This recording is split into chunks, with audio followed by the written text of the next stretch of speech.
She had worked with the Hughes brothers. She really liked them. She had a good relationship with Tupac, and she just didn't want to get in the middle of it. And she thought, like, if she had done that movie, it would have been a little weird. Larenz Tate just dropped a bomb that's got everyone buzzing. In a fresh interview, he stirred the pot by suggesting that something real went down between Jada Pinkett Smith and Tupac while they were working on Menace II Society. And nope, it had nothing to do with acting. Now the internet's in chaos, trying to piece together what really went on behind those set doors.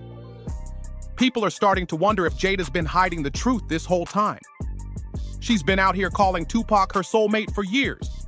But didn't she once say their kiss was straight up disgusting? That doesn't add up. Why flip the script like that? What's she keeping from us? And here's where it gets spicy. Larenz might have just cracked open something major. He's been talking more and more about his days filming Menace II Society, and in one sit-down, he spilled how crazy close Jada and Tupac really were behind the scenes. Even wilder. Jada was originally lined up to play Delilah in Dead Presidents, but turned it down. And according to Larenz, she later told him exactly why she passed on the role. Something tells us this story's just heating up. They reconnected years later on the set of Girls Trip, and that's when Jada let something major slip. She turned down that role in Dead Presidents just because the Hughes brothers were behind the project. And here's where things really go left. Tupac and the Hughes brothers, serious bad blood. What's happening, baby? Pac was originally cast to play Sharif in Menace II Society, but things went south fast. He got booted off the set for being too much. And Alan Hughes? He wasn't about to deal with Pac's energy, but Pac wasn't letting it slide, not even close. Days later, Pac pulled up and threw hands with Alan for real. It wasn't just talk, it got physical, and the Hughes brothers pressed charges on him for assault and battery. And get this, Pac didn't even try to dodge it. He took the charge like it was nothing and served 15 days in lockup. No hesitation, no apologies. Now Larenz Tate's peeling back the curtain, and it's making one thing clear: Jada didn't want to cross Pac, especially not by signing on to a movie tied to folks who tried to shut him down. According to Larenz, Jada and Pac weren't just close, they were solid. She didn't want to get wrapped up in any drama that could feel like betrayal. Taking that Dead President's role, she felt it would have gone against everything she stood for. And honestly, it tracks. Pac's the one who helped her even get on Menace II Society in the first place. That loyalty ran deep. When the role of Ronnie, a struggling single mom, came her way, Jada wasn't all in. She was torn, second-guessing everything, and almost dipped out on the opportunity completely. But that's when Tupac stepped in and gave her some real advice. He kept it raw. In Jada's own words during an interview with Entertainment Weekly, she said, "I was questioning whether I should do it or not." And Pac was like, "Look, just because I'm not doing it, you should still do it." I wasn't in that bathroom, but, it could have happened. But you're in the bathroom with this man taking a bath. So I don't know. I probably wouldn't have done it without his blessing. That blessing, it was a game changer. After she took that role, everything shifted. Jada started leveling up in Hollywood, landing huge parts in hits like Set It Off, Jason's Lyric, and more. But here's what's got people doing double takes. She passed on Dead Presidents just to stay solid with Tupac? That's no small thing. It's got folks asking serious questions, and Larenz is definitely watching all this with a raised brow. He's been throwing shade, saying it didn't exactly look like a friendly move. He straight up believes Tupac wanted to collaborate with her on anything, not just for the work, but to be close to her. And now, it's got everyone wondering what really went down between them behind closed doors. And let's be honest, Jada wasn't acting like this was just some innocent friendship. She and Tupac had been tight since way back in their college days. And come on, that's not exactly the age when folks are keeping it all clean and quiet. In one interview, Jada straight up said Pac was the new guy on campus when they first met. "It was my sophomore year," she recalled, "and he looked over and saw me and just targeted me." She even joked about his little peanut head, calling him this bouncy, full of life kind of dude. The vibe, electric from the start. Jada herself admitted the energy was wild between them.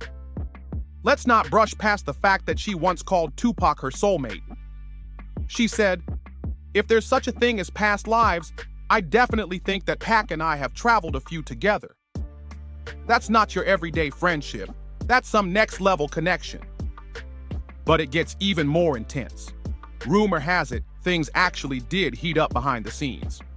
Word is, Jada and Pac shared a kiss right on the back porch of her place. Yep, it went down. They were trying to figure out why they weren't feeling each other like that, so they decided to just go for it. But here's the twist. Jada later said they both pulled back mid-kiss like, "What the hell?" According to her, the whole thing just didn't feel right. Now that's confusing and juicy. She claimed that kiss just wasn't it. Not for either one of us. But fans weren't buying that soft excuse. Why? Because the signs were all over the place. And then, boom, a whole new bomb dropped from someone who knew Jada real well, her ex-assistant. On set in New Orleans talking about that experience, I said, "Well, Jada, I talked to the Hughes brothers and you were supposed to be in the movie." And she says, "I was." I said, "Why didn't you do the movie?" That they kept saying they had the character Delilah, who was the sister of Juanita. Okay, you was going to be this revolutionary thing. And she was like, I just couldn't do it because at the time I was really close with Tupac, and Tupac had this sort of beef at the time with the Hughes brothers. This assistant sat down with Tasha K and didn't hold back at all. She flat out said Jada's been lying for years. And then came the story that had jaws on the floor. According to her, she once walked into the house and caught Jada and Tupac in the bathroom together. Yeah, let that sink in for a second. Ain't no easy way to explain that away. Jada's been dancing around her story for years, but this bathroom situation? That one's hard to talk yourself out of without folks giving you serious side-eye. And it doesn't stop there.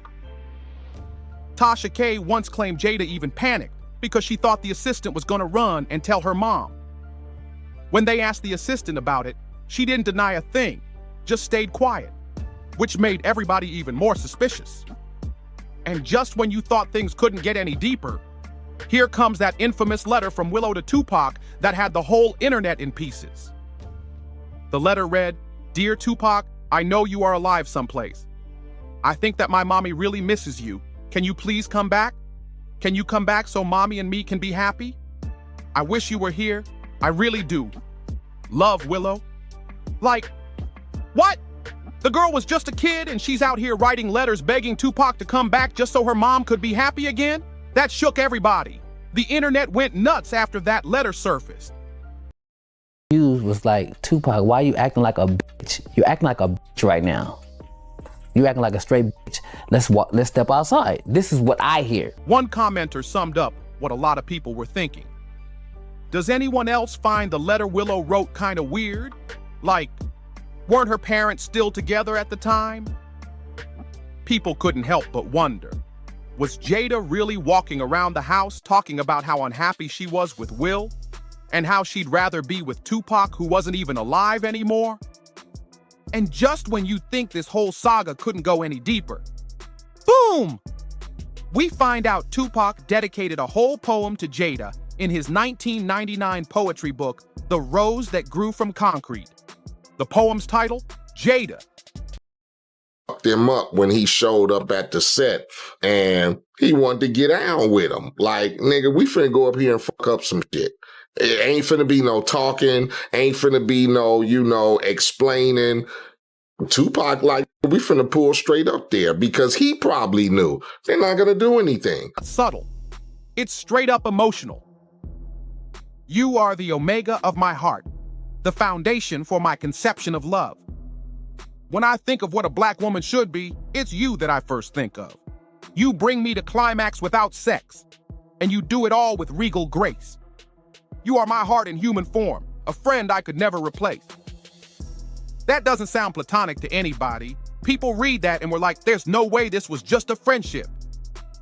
And then, out of nowhere, Jada drops another bomb on the All the Smoke podcast. Tupac proposed to her while he was locked up. Yeah, he asked her to marry him while he was behind bars. Her response?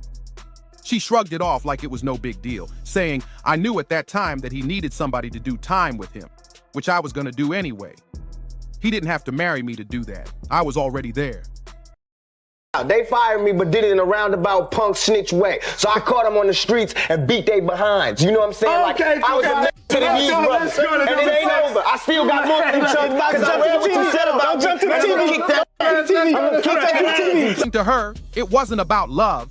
It was about support. She said Tupac just needed someone solid, someone who'd ride with him through the worst. But after everything, the kiss, the poem, the letter, the proposal, people are really starting to side-eye Jada's whole version of events. And let's not forget, some believe Tupac might have even pulled strings to help her land that Menace to Society role just to stay close. But not everyone's buying the just friends narrative anymore. Then out of nowhere, bam! Here comes Tyrin Turner, the lead actor from Menace to Society, shutting the whole Tupac helped Jada get the role theory all the way down.